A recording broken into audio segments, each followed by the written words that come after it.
Assalamu alaikum, family.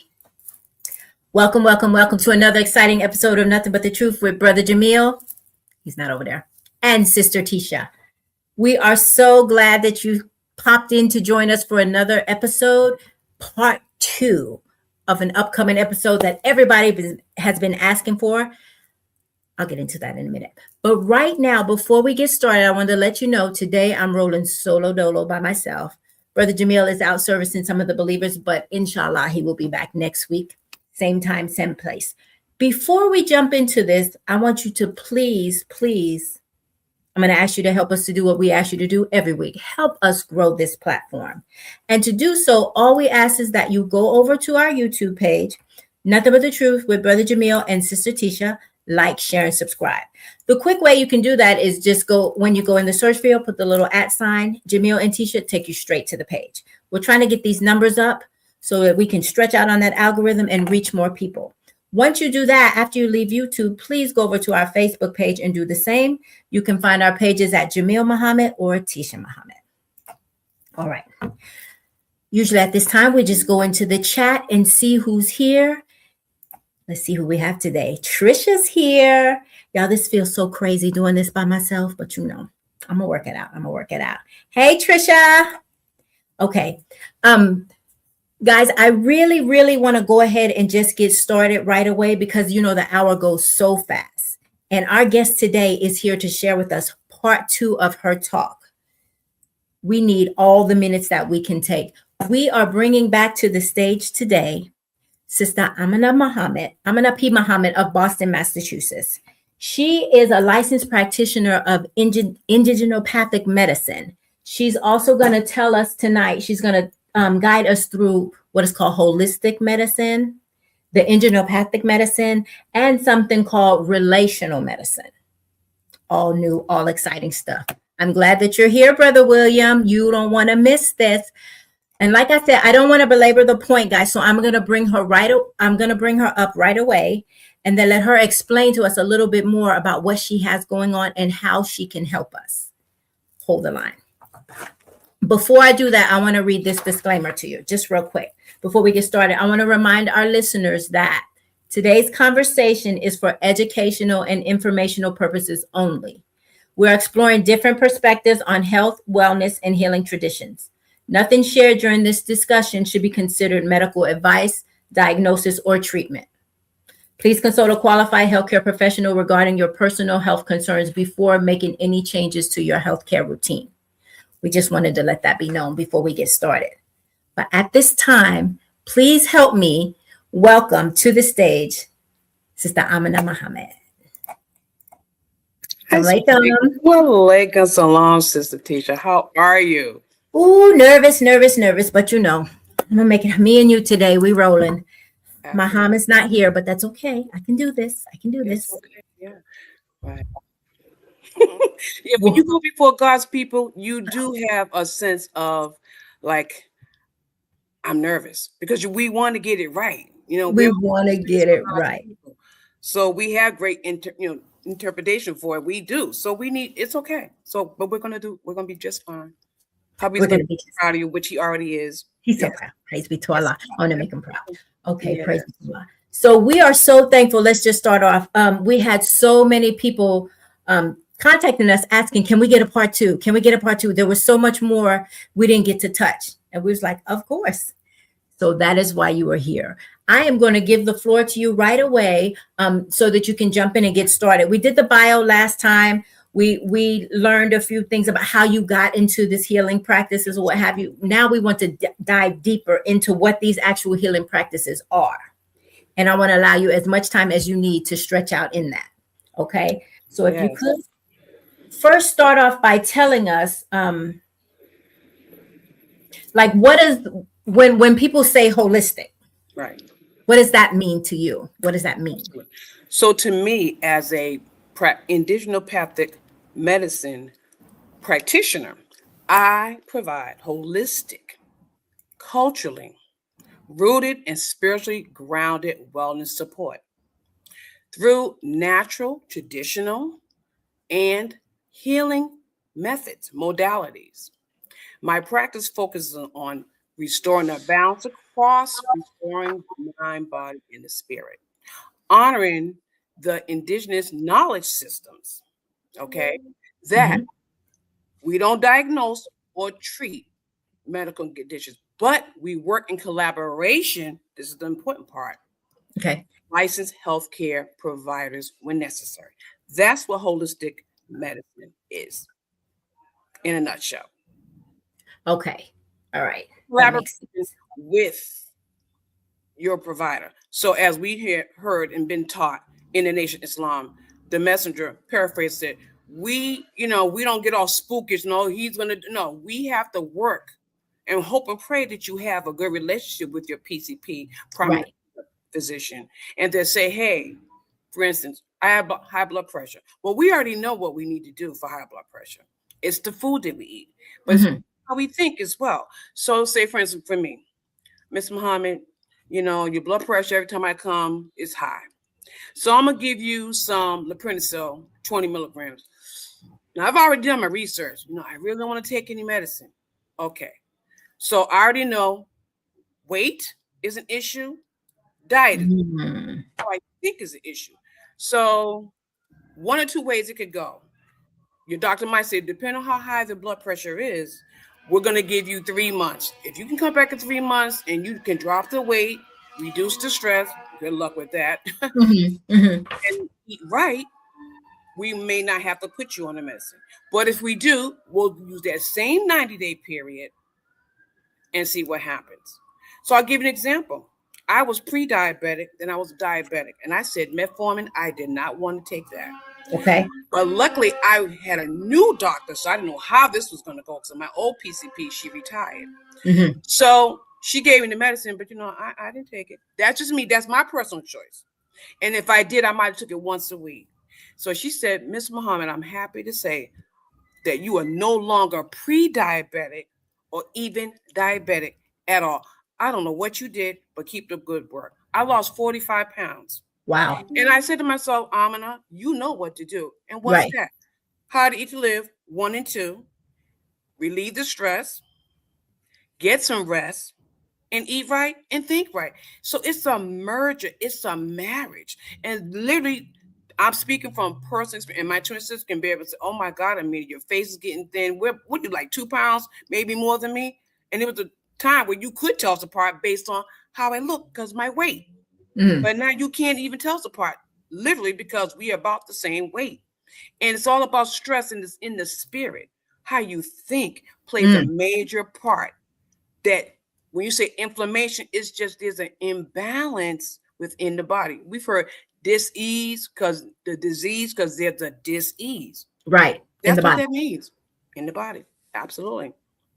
So what is actual, because, okay, so here's the question. So what does healing look like beyond simply not being sick? People say, I'm not sick. I don't need to heal. But it sounds like we all need to heal at some point. It's some aspect of it, of healing. What does it look like? A healed body. A healed body. Skinny, does it? What it looks like many different things for many different people. Again, when there's an imbalance, it has a way of coming out of the body in many, many ways. For instance, most women, but men too, hold stress in their gut. And the gut is like the second brain. So I shared with you earlier that I can recall my first traumatic spiritual experience, meaning it's called USAD, and it's a script that Dr. Larry Fisher wrote. It's a book he wrote. It's unspecified adjustment disorder. So there was a disorder.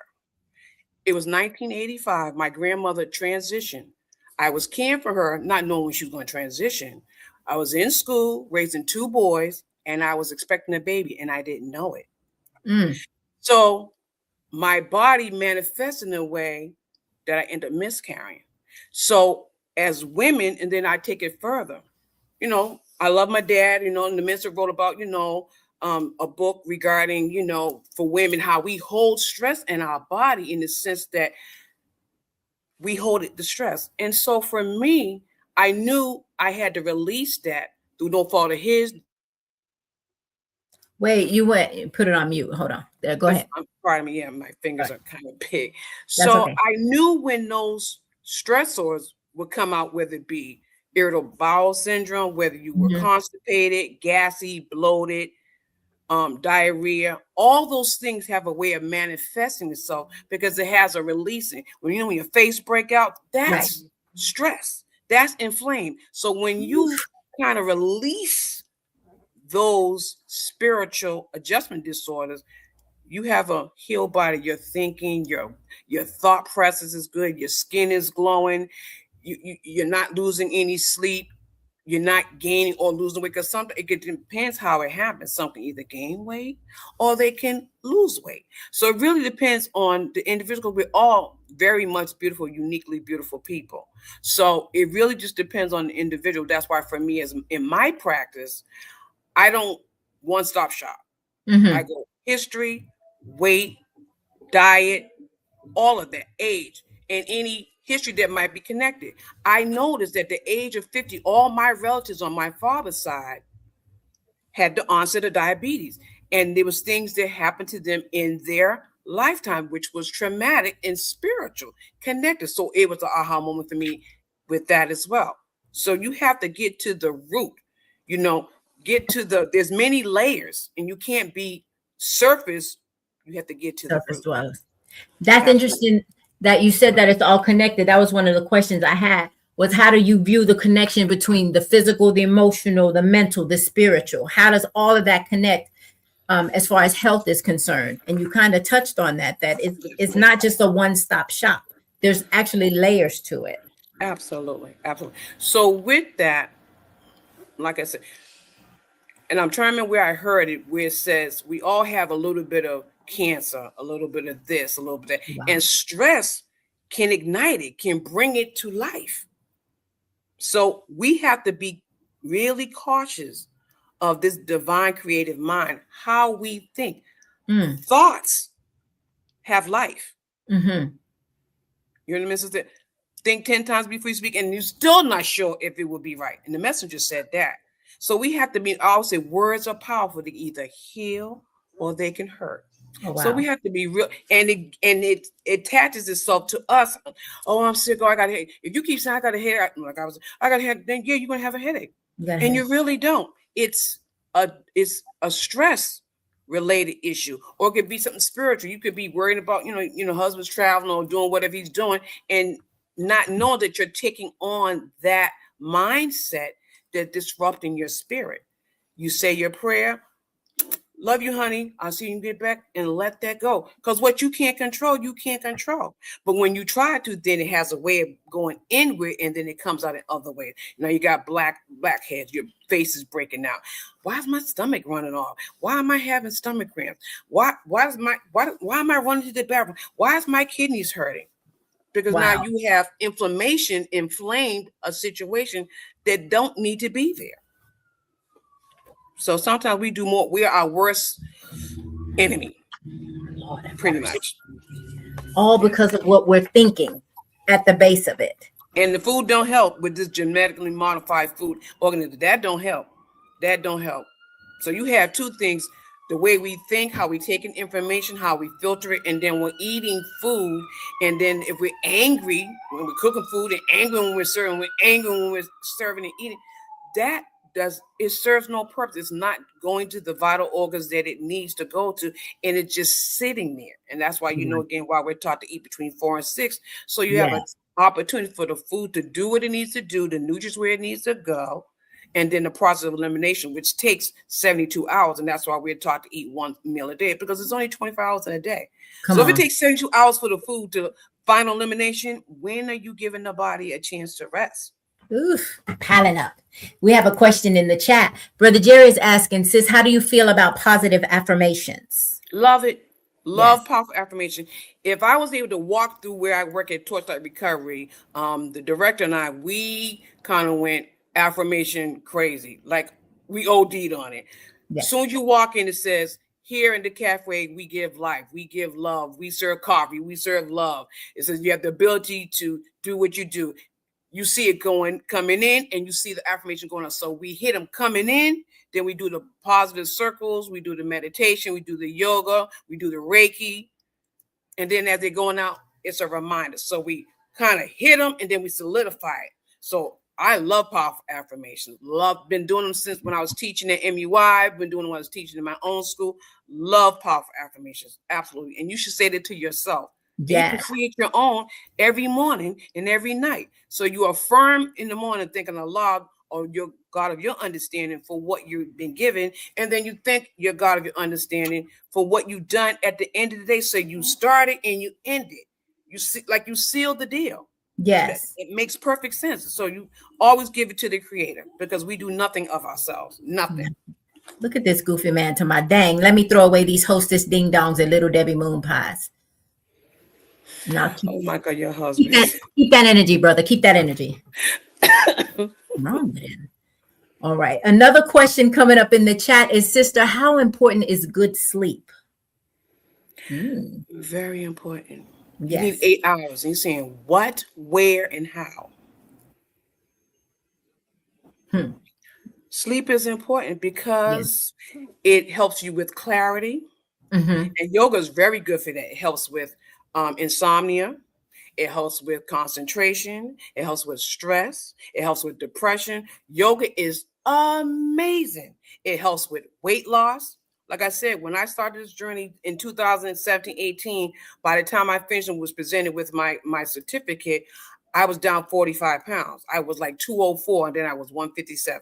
And my spiritual son used to say, now, this is what a yoga body looks like. So sleep is very, very important. And so for us, the first thing you need to do, and I've already said to myself, take your TV out your bedroom, have some nice, as we call it, non-trap music, meaning just no words, just all instrumental.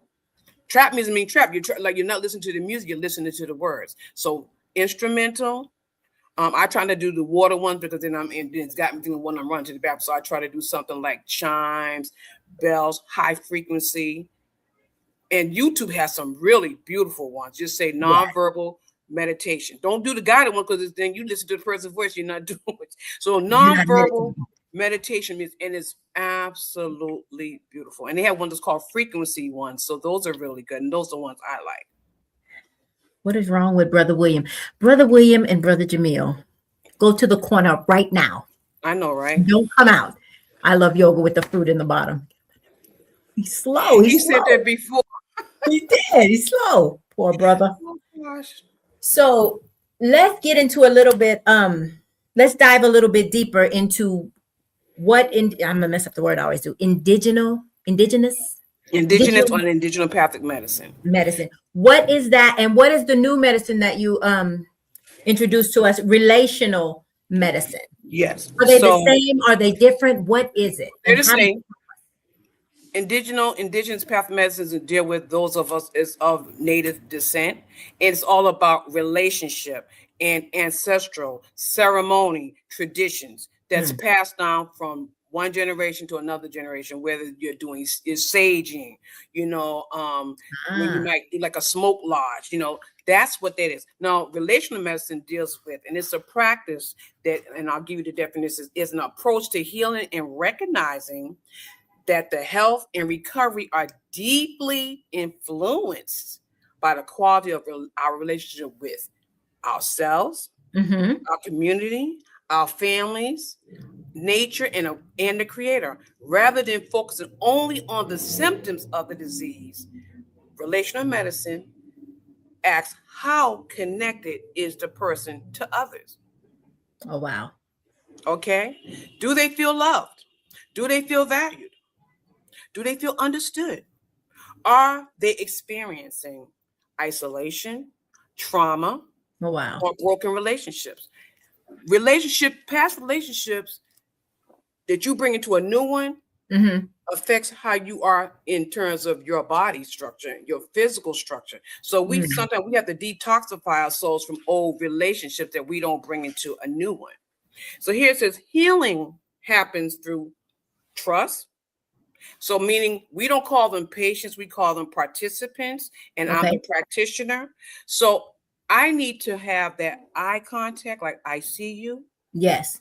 And I see you because I am here because who you are. Yes. Because we are. That's an Ubuntu phrase from South Africa. And people today, they can tell when you are genuinely connected to them, that you genuinely are concerned for them. And so you build a trust. And relationship also helps too. You don't have to totally disclose, because it's called boundaries, certain things that you might have went through that they can say, oh, she understands, or he understands what I'm going through, because they kind of went through something similar. Think of the word relational medicine. Relation. Yes. So pretty much that's what that is. So what's catching me off guard is because every time we say medicine, when I was reading through this and preparing for the show, I kept thinking something I'm taking, something that was prescribed for me. But it's bigger than that. There's a whole big umbrella to it. It's not, part of it is what you're ingesting. Yes. It could be plant-based medicine. It could be chemical medicine, but it looks like you're telling us too, it's spiritual, it's emotional. That's all medicine too. How you're talking to yourself, what you're feeding yourself, how you're connecting with others. You ever heard Ham does something he calls that I have healing hands. Like just touch. He just likes energy. Touch. Absolutely. That's Reiki. Yeah. So I'm gonna have to start charging him for that because yeah. Anyway. And another thing about the relational medicine, you know how so beautiful us, whether you are singing a church hymn, Christian brothers, and I'm not sure what the Jewish brothers and sisters do, but for us as Muslim, when you hear, Bismillah Rahmanir Rahim, it's a vibration. Yes. When the nails are drumming, we need that. That's what vibrates. That's what raised the vibration. Yes, you feel it all in your chest when they drum. Yes. So we hear the vibration. It's within us, and we need that. So that's what that is. Speaks to the spirit. So that's relational medicine as well. We need to do that. When we hear the babies singing, making up songs, and my grandchildren do it all the time, that's them, the innocent in them. And that's what they're being related to the ancestors. And the ancestors walk into the room, know that they are with us. Know that they are with us. My daughter was in the studio recording some music, and no exaggeration, she took a picture and she said, Mom, what do you see? And no exaggeration, I saw her brother's face extended from her face. And she said every time when she listens to music, she feels an energy on the left side of where she's driving. Left-handed. Our ancestors always are with us. And they send us signs to let us know that they're with us. We just have to tune into that soul, the nafs, the ruh, the spirit. We have to stay connected to that and not suppress that and pay attention, not purposely looking for them, but they show up in ways to guide us in the best way possible to be our most authentic self. So when you chant, the Buddhist chant, when we say, we say Al-Fatiha, when we read the Quran, when we read it and we take our time, like you heard Brother Ishmael said, when he did that, we don't rush that. We say it. Bismillah Rahmanir Rahim. We hear it. We take every word and ingest it within us, and it raises the vibration. And so relational medicine is relating us to our community, family, ourselves, and all of that. So it's a relationship with the participant and the practitioner.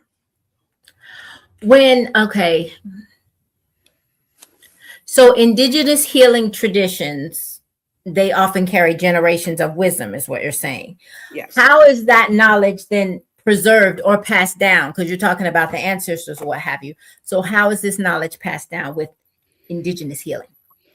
So with that, to the best of my knowledge, like I said, I have an older granddaughter, and she instinctively learns and grow. Mom, how do you do that? And when we was making the soaps and the different tinctures, she said, no, Mom, that doesn't smell right. That's not pleasing to my nose. And the young, their senses are more heightened than ours because they're much younger than us. So I leaned into what she said. So I'm passing on something to her. So depending on the workshop that I may be doing, I may introduce it when I hand out the worksheet. It may say JB1 Essentials. That's my oldest son who transitioned. Or it may say both JB1 Essentials and Ilani's Essence. So I'm passing on those traditions to my oldest granddaughter and now her younger sister, who's only 7. Mom, how do you make that? You know, my stomach hurt. What do you think I should take? I said, well, you tell me what you think she did. I think I need to stop eating the candy. What about some peppermint tea? I'm like, okay. So I listen. So as she's watching me, well, who are you making that medicine for, Mom? What is the issue? And she don't say, how are you treating them? Because we don't treat and we don't diagnose. We assist in their healing journey. That's why they call it the participant. See, it's called relational medicine. They are so much in the room in that. You know, like how a doctor, you tell them what's wrong and then they just write out a script. No. We're having a conversation. I'm taking the information, collecting the data, and then together we formulate what best works for them. It's tailored. That's what relational medicine is, tailored, but it speaks, like I said, to the mind, body, and spirit. You know, I might give them a 10-minute, here, do this guided meditation, do this yoga, there's restorative yoga. There's certain parts of yoga that you can do to help you restore the body. Because as I said before, the body has the capacity to heal itself, but it starts with the thought. It starts with the heart. All those organs need to be in line with each other. If one is off, sometimes you're going to have an imbalance. It's really going to be challenging, but not impossible. Right. This is all about thought. Right. All about thought. We're approaching the bottom of the hour, but before we do, there was a question in the chat. I didn't want to leave before because we were kind of talking about this. What form of yoga did you practice? It's my understanding there are different types. Please correct me if I'm wrong. Thanks. That's from Brother. You're not wrong. I did restorative yoga, Kundalini yoga, Hatha yoga. The one I stayed away from was the hot yoga because I said that's all I need is to be somewhere where it literally means hot. The room is hot. And that happened to my daughter-in-law. She did it and passed it, hit the plus. And see, that's why I'm not doing that one. Yeah. So those are the different, and there's different forms of yoga. Restorative yoga works alignment with my Reiki practice and along with my herbal practice because think of the word restorative, to restore that which is in balance. So you do a lot of breath work, you know, so breath work is very important too, where you just sit. That is breathing. Where you're moving your muscle. So that's breath work, and that's a different form of breath work. There's different types. So it's tailored to the individual. But those are the types of yoga that I've studied. And then I researched my own, but the one that I was specifically trained through 33-degree yoga is the one that he focused it on. And it works for all ages. And so I don't discriminate because from the beginner to the intermediate to the advanced. And so, and you have to meet people where they're at in terms of where their journey is with, in the yoga practice that I take on. We're gonna have to ban him talking about hot yoga. No, I would sweat out my press and curl. Okay. This brother right here, he's gonna be banned. We are approaching the bottom of the hour. When we come back, make sure you tune back in, everyone. Don't go far because we're gonna talk about some of the herbal remedies we can get into, or how they could help us. We're just going to dive a little bit deeper, and so we want to see you in the chat so that we can get your questions answered as well. But just hold on real tight. We'll do our quick commercial break, and then we'll come back with Sister Amina Muhammad, and we'll keep exploring. 1 second, family.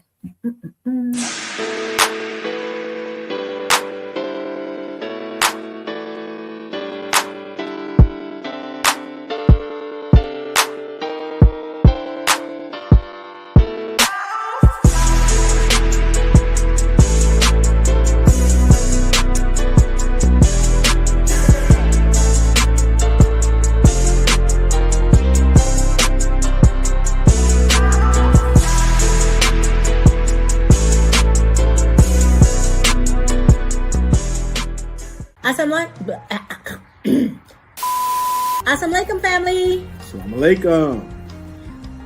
What are we saying? What are we doing? Woo! Assalamu alaikum, family. Assalamu alaikum, family. Assalamu alaikum. We want to thank you for taking the time to tune into Nothing But the Truth with Brother Jamil and Sister Tisha. We thank you for every Thursday night joining us for appointment viewing. 8 p.m. Not 8 a.m. Yeah, I'm going to come in on the p.m. Yeah, 8 p.m. Thursday nights by YouTube, by Facebook, by Instagram, by all the other means by which we can be seen. But we thank you, because without you, as a matter of fact, here the Manhattans, there's no me without you. Why always do that? Assalamu alaikum. There's no me. You didn't say assalamu alaikum. You didn't say assalamu alaikum. Oh, assalamu alaikum.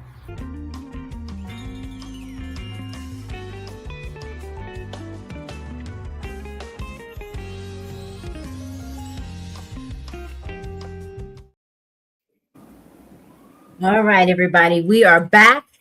We are back for the second half of the show. We're going to get right into it because we don't have much time. You know how fast everything goes. But we want to explore a little bit about herbal medicines, right? What is it and that type thing. We want to know, if somebody says, because we always hear you need to take more herbs and supplements. And sometimes we don't even know where to start with that. Does practicing herbal medicine mean that we're just automatically rejecting conventional medicine? No, never.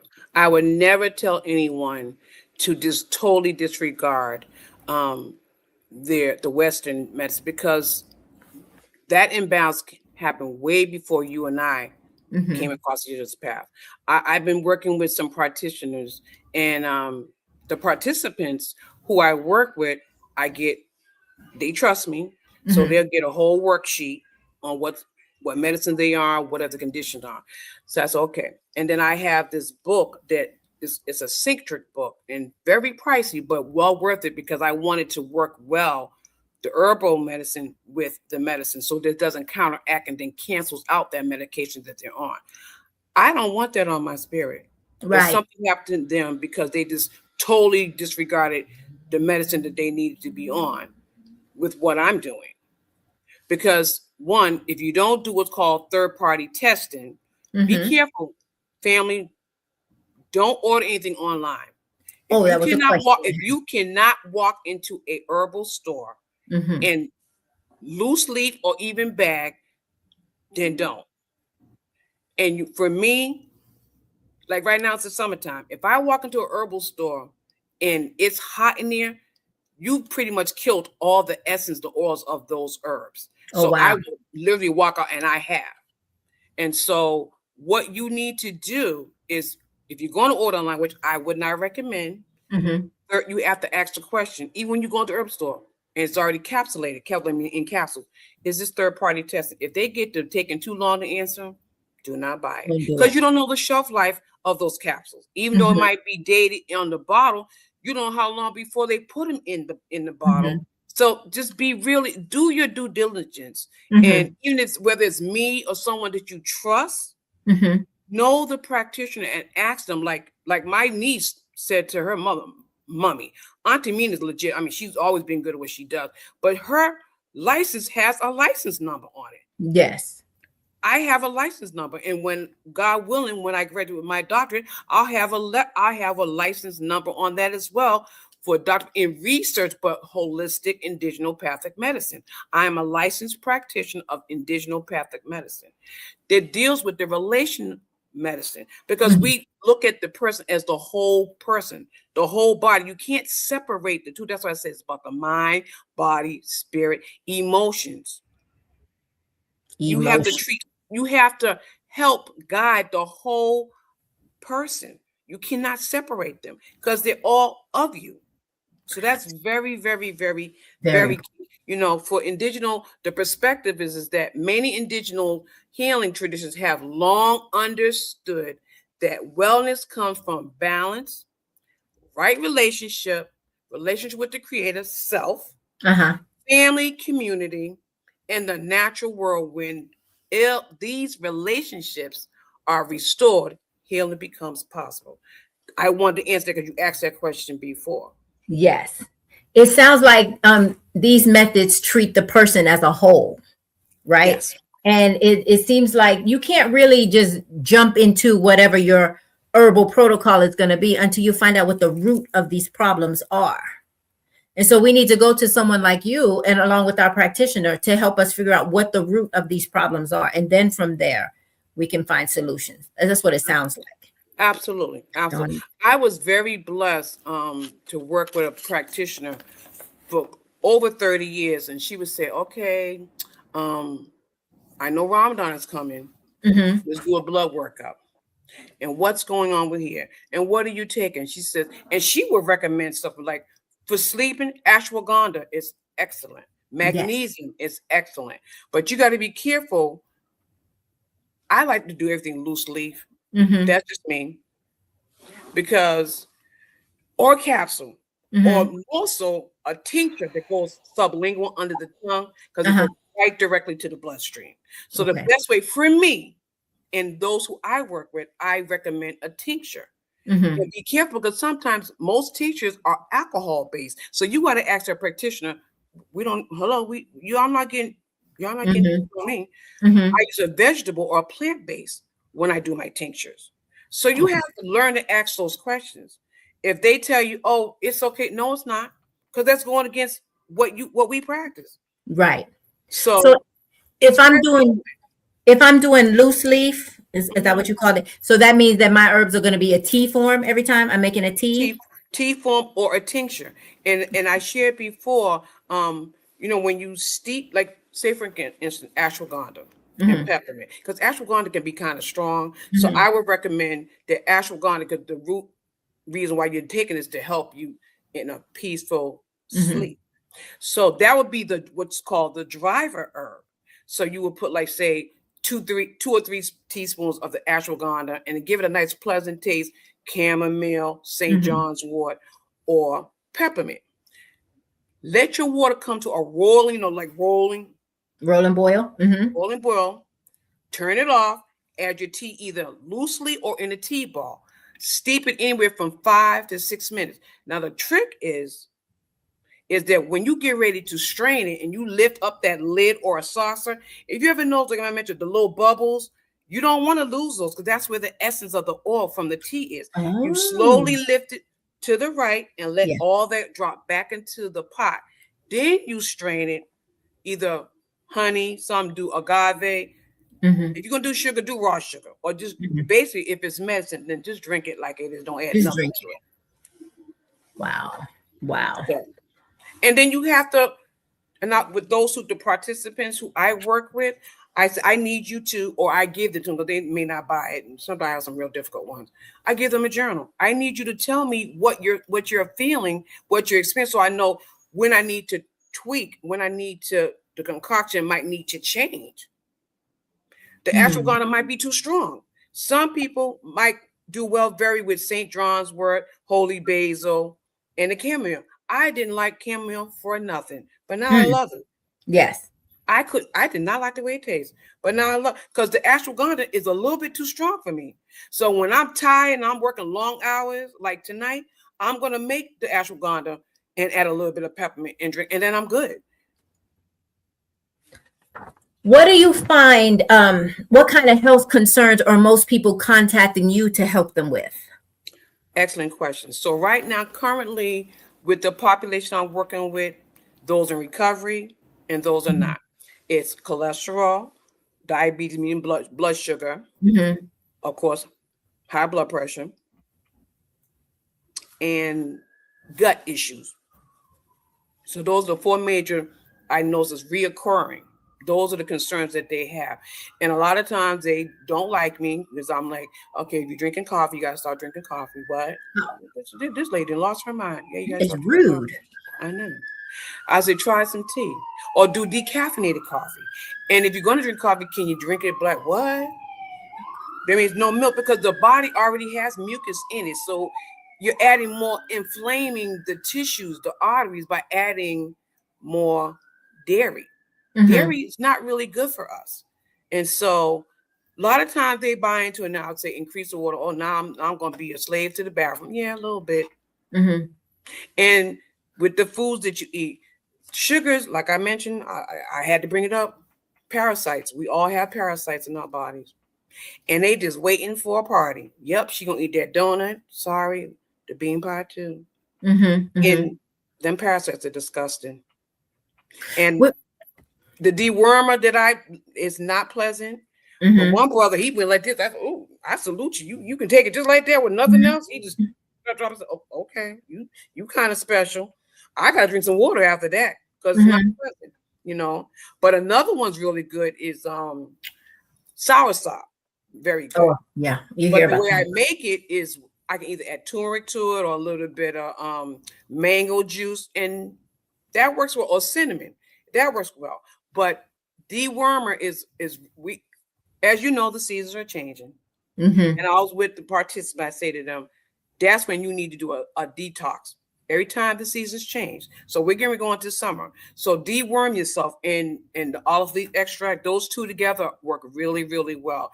And literally, if you do it right, you literally can see those parasites when you go to the restroom. I don't want to see them. So don't pass out. I tell people, hold on to the sink, because when you look back, which, you know, that's your body. You shouldn't be afraid. Like, that's your body. That's you. You'll see it. Big worm. I was going to ask you too, if you detox the one time for the parasites, get them out, is this something you have to continuously do? But you just said that we need to do it every season. I mean, because how are they getting back in there from the foods we eat? Yes. Every sugary drink, every ginger ale, every whatever that has sugar. So, you know, in our classes, you know, not disclose too much, we told read labels. Yes. Look at that sugar and look how much sugar is in those drinks, in the pies, in the cakes. Like I said, you know. Now, the doctor that's been training me, Dr. Carl Donaldson, wishing him well, he's not feeling well. He says, eat with compassion. Okay. So that means don't say I'm cheating, say you're on a holiday. So for me, I might eat a slice of bean pie maybe once a week, as opposed to my daughter ordered like 5 pies last week and she ate one every day. And you know, I could tell because she said, Mom, look at my stomach. I said, yeah, it's that sugar. And it's bloated. Oh God. I said, well, what you asked me for? What was wrong? Was she bloated? Yes. Oh. Because she ate all those pies. And then when I know she stopped, she was fine. There's a question one of the brothers is asking, Sister, what are your views on Brother Dr. Sebi? May Allah be pleased. May Allah be pleased. Dr. Sebi was well beyond his years. He knew a lot, and he got a lot of his training from Dr. Goss. And there was a book called Back to Eden, and that was a book I had made over 40 years ago. Yeah, I just aged myself, but that's okay. I look good doing it. And so Dr. Sebi was really good. He had a lot of good information. So I respect him very, very, very much so.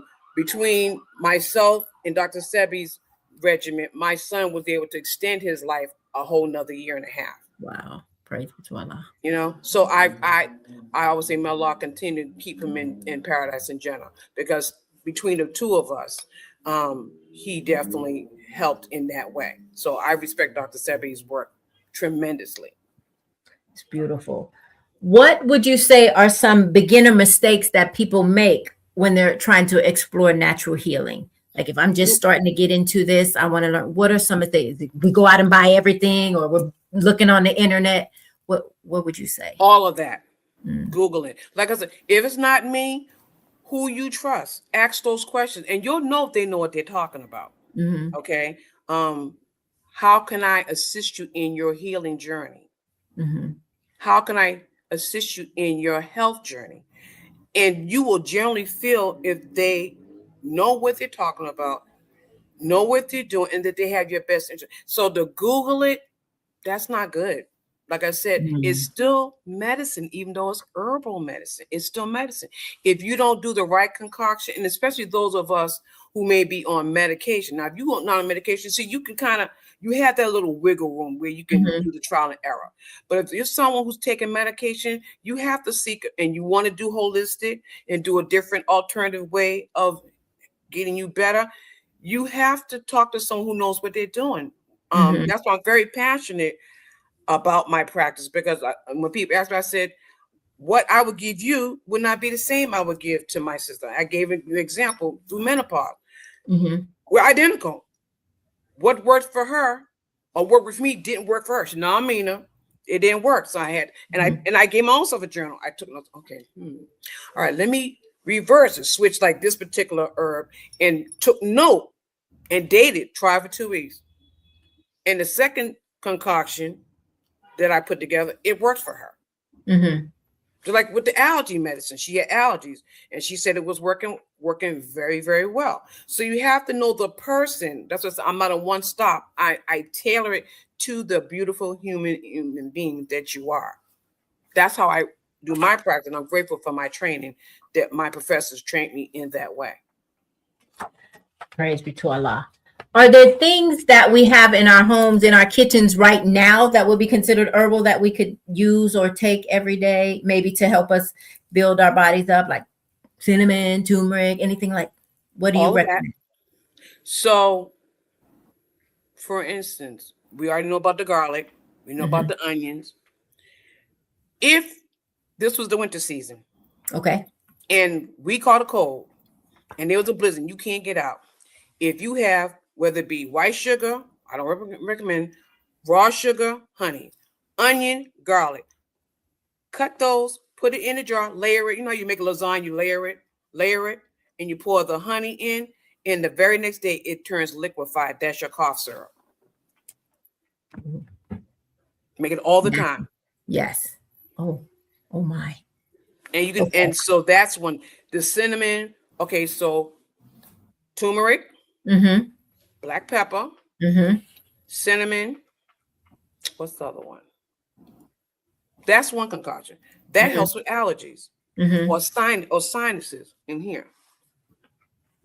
That works very well. You have to have the black pepper to activate the turmeric. And cayenne pepper. I knew it was something I missed. So cayenne pepper, black pepper, turmeric, and cinnamon.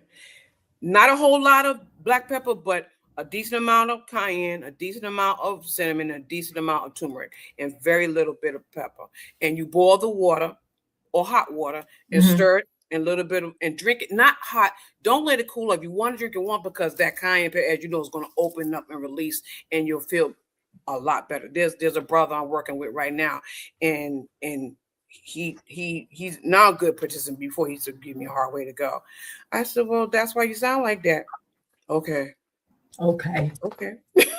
So there is, as you know, our kitchen is our laboratory. It's our medicine cabinet. It works very well. For listeners who may be interested in trying some of these practices, how important is it for them to consult their healthcare provider first? Very much so. So, again, I pray that those who are under the care of a physician, and when you go to them and let them know, listen, I don't want to be on these pills because I looked at the side effects. I don't want that. And hopefully say, okay, well, what is it you're going to do? And if they already told you that it's weight, stress, well, those things you can take care of, especially those who are practicing Muslim or just eat right or read the book, How to Live 1 and 2. Diet is everything. Thought is everything. So hopefully it's a nice relationship that they'll work with you. And I gave you an example, like 90 days. Okay, your pressure's really, really, really high. Are you willing to try it? Do 20 milligrams.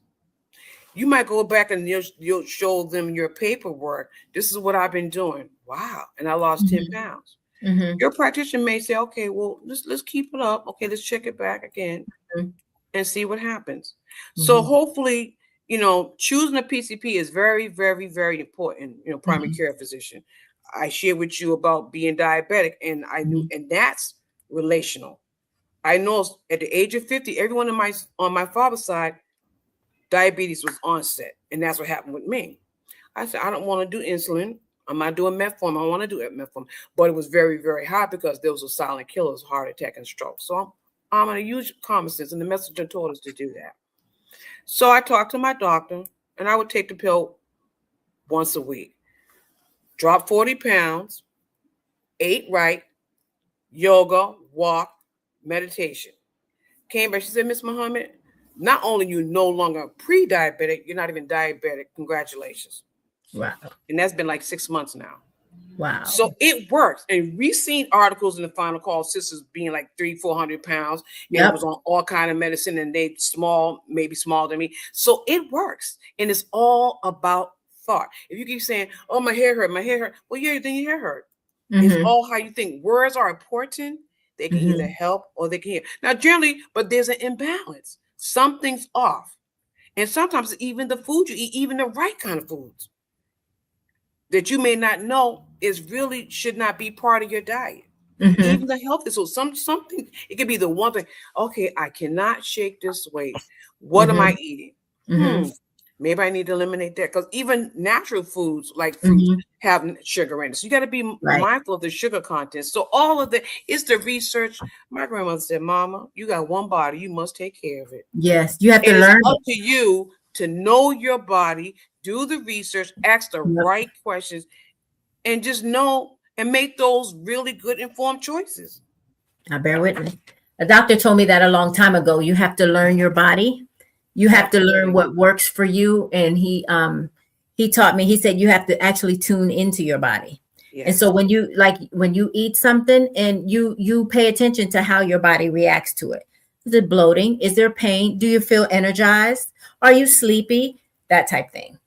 Absolutely. He said, you have to learn, and if you pay attention and somewhat journal it, because he said write down or pay attention how many days before this happens again, and then you'll start to see the pattern, and you will learn, and you can kind of know how to navigate. And he was telling me that because I was just sharing with you, I have multiple sclerosis, and so I've had it for about 20 years now, but it's been dormant for like the last maybe 13. I'm not on medication. I haven't been in 13 years, and so he taught me that a long time ago. And then the doctor I had after her, it was a lady when I got diagnosed with MS.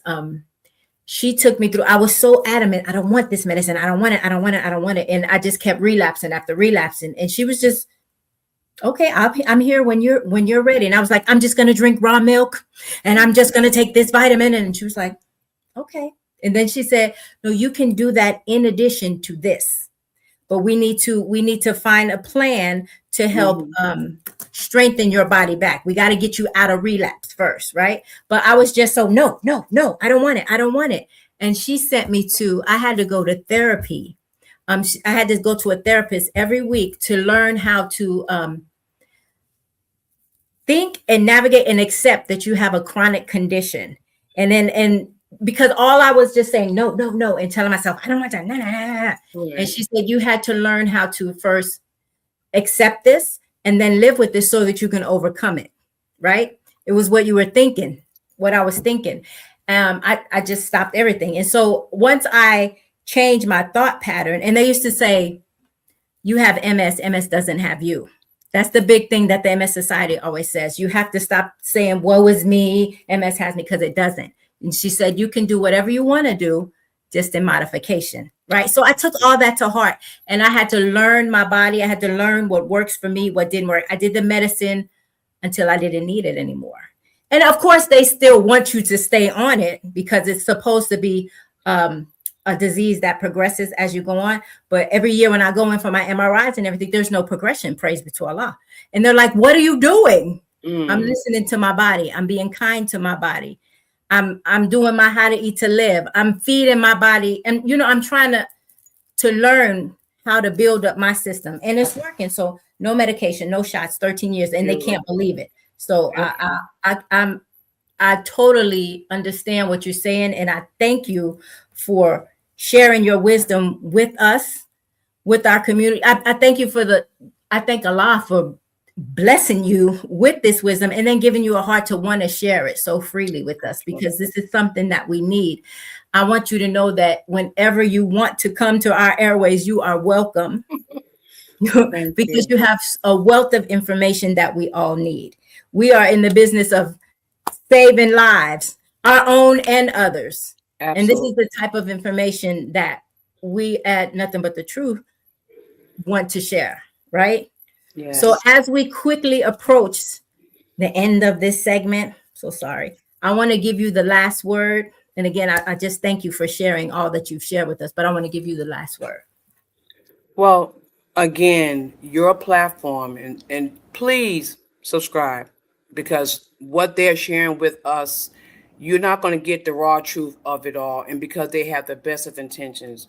So I'm reminded that the body has a capacity to heal itself, but Yes. thought is powerful. And so for me, as a 2-time cancer survivor, Come on. and Come on. all I did was How to Eat to Live 1 and 2, prayer. Sound is vibrational. I mentioned about when you do the Al-Fatiha and you read the Holy Quran, whether you chant as a Buddhist, the drumming, all of that. We have to raise the vibration of who we are. And it's in us. It's a gift. It's an art. And to pass it down, whatever you know, pass it down to the next one. And note that when you do that, the ancestors walk into the room with you. They never leave you. The cells keep formulating and grow with you. And so we are so important and we're so powerful. And I always say, each one, teach one, don't leave one. And that I'm so honored and grateful to be called to this work, because it is not so much of a profession, but it is really more so a passion. So it's more so a passion, not a profession. I'm just grateful to learn and still learning on how to help, as I say, help heal the hood. Help us get better.